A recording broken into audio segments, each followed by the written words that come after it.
प्रभु यीशु कह रहे हैं, हमसे जुड़े क्योंकि हम अटूट समर्पण की परिवर्तनकारी शक्ति, प्रामाणिकता की सुंदरता और जब आप अपने उच्च उद्देश्य के साथ जुड़ते हैं तो चमत्कार सामने आते हैं।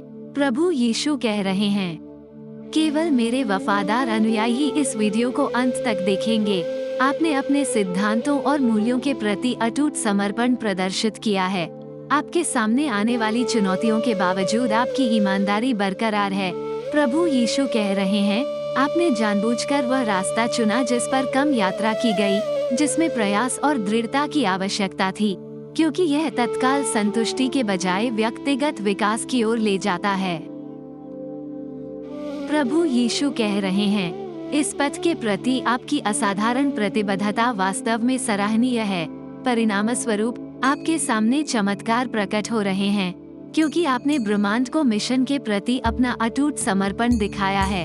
प्रभु यीशु कह रहे हैं, आपकी स्वयं की वृद्धि और आध्यात्मिक यात्रा के प्रति आपकी अटूट प्रतिबद्धता दृढ़ और अटूट रही है। अपने चारों ओर मौजूद प्रलोभनों और दबावों के बावजूद आपने उस रास्ते पर चलना चुना है जो आपके उच्चतम मूल्यों और आकांक्षाओं के अनुरूप है। प्रभु यीशु कह रहे हैं, यह निर्णय आसान नहीं था, क्योंकि आध्यात्मिक विकास के पक्ष में तत्काल संतोष के आकर्षण का त्याग करना पड़ा। प्रभु यीशु कह रहे हैं, ऐसी दुनिया में जो अक्सर अनिश्चितता और समझौते को प्रोत्साहित करती है, आप प्रामाणिक बने हुए हैं। प्रभु यीशु कह रहे हैं, आप समझते हैं कि बाहरी प्रभावों या दूसरों की राय की परवाह किए बिना स्वयं के प्रति सच्चा रहना अत्यंत महत्वपूर्ण है।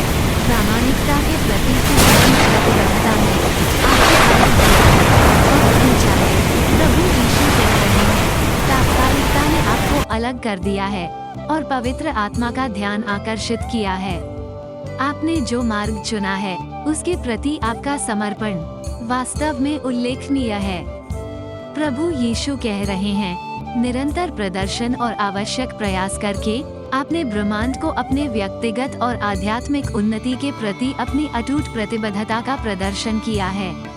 आमीन टाइप करें।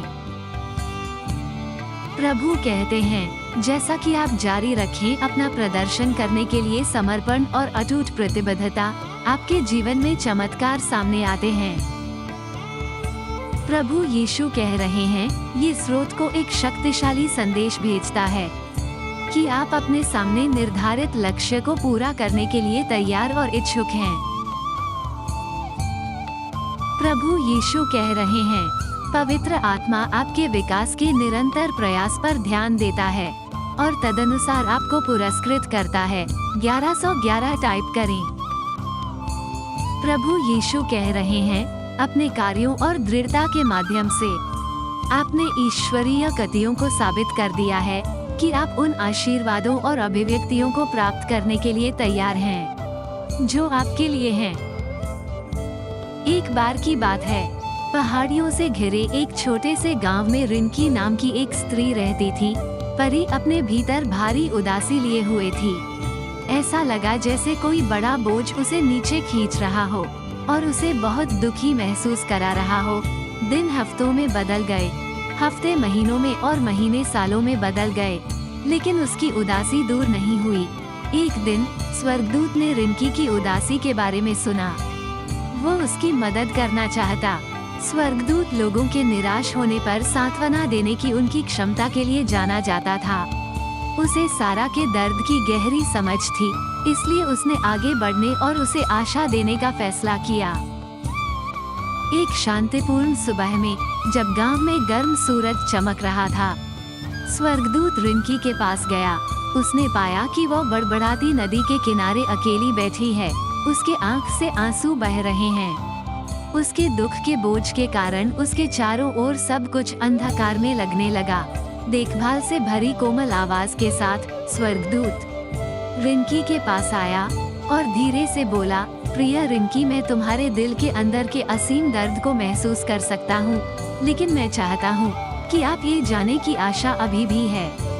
तब भी जब सब कुछ अंधकार में लगता है, आपके अंदर एक रोशनी है जो आपको खुशी और शांति की ओर वापस ले जा सकती है।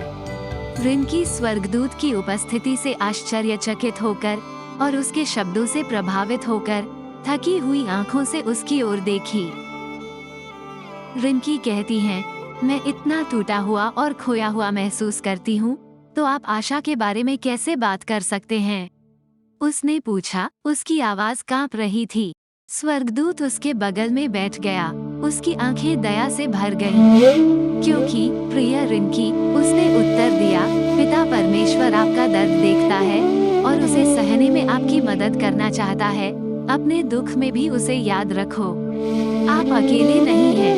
हर चीज का निर्माता आपके साथ है, शक्ति और आराम प्रदान कर रहा है। रिंकी ने ध्यान से सुना। उसके दिल में दिलचस्पी की एक झलक महसूस हुई।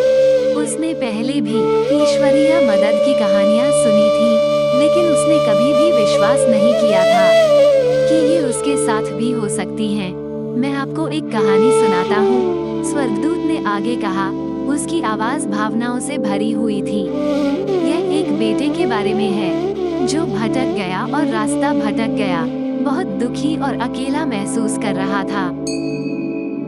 लेकिन जब वो दुखी मन से अपने पिता के पास लौटा, तो उसके पिता ने उसे पूरी तरह माफ करते हुए बाहें फैलाकर उसका स्वागत किया। बेटे का हौसला बुलंद हो गया और उसे एक नई शुरुआत मिली।